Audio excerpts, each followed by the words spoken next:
علی بھائی آج عمران خان والا ماسک پہنا ہوا تھا اسمبلی میں، اور اسمبلی میں ابھی آپ کھڑے ہیں، کیا کہیں گے آپ؟ اللہ کا کرم ہے کہ الحمدللہ اللہ یہاں واپس لے کے آئے، لیکن خوشی ابھی ادھوری ہے، ابھی کام ادھورا ہے۔ انشاءاللہ عمران خان صاحب واپس آئیں گے۔ قوم نے اپنا جذبہ، اپنی محبت دکھا دی ہے، 2 تہائی سے زیادہ دی، 178 سے زیادہ ہماری سیٹیں بنتی ہیں۔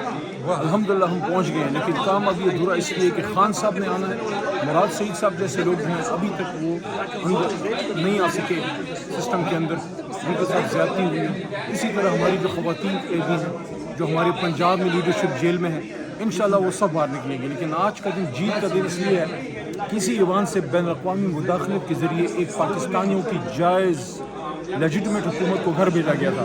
آج عمران خان کے سپاہی واپس پہنچے ہیں یہاں پہ۔ اچھا علی بھائی مجھے یہ بتائیں، آج وہ کرسی دیکھا اور یاد آیا کہ میرا لیڈر اس کرسی پر پھر آئے گا، دوبارہ وزیر اعظم؟ چٹ آج بھی پڑی ہے اور انشاءاللہ خان صاحب آئیں گے اور پھر اپنے ہاتھ سے لگاؤں گا وہ چٹ آج بھی پڑی ہے؟ انشاءاللہ۔ بہت شکریہ علی بھائی آج عمران خان والا ماسک پہنا ہوا تھا اسمبلی میں، اور اسمبلی میں ابھی آپ کھڑے ہیں، کیا کہیں گے آپ؟ اللہ کا کرم ہے کہ الحمدللہ اللہ یہاں واپس لے کے آئے، لیکن خوشی ابھی ادھوری ہے، ابھی کام ادھورا ہے۔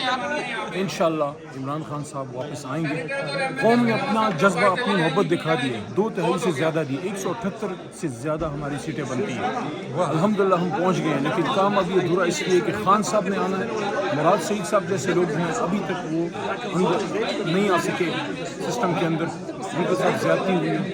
اسی طرح ہماری جو خواتین قیدی ہیں جو ہمارے پنجاب میں لیڈرشپ جیل میں ہے، انشاءاللہ وہ سب باہر نکلیں گے۔ لیکن آج کا دن جیت کا دن اس لیے ہے، کسی ایوان سے بین الاقوامی مداخلت کے ذریعے ایک پاکستانیوں کی جائز لیجیٹمیٹ حکومت کو گھر بھیجا گیا تھا۔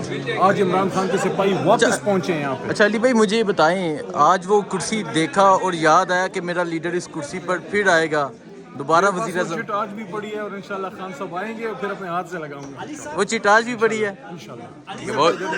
بہت شکریہ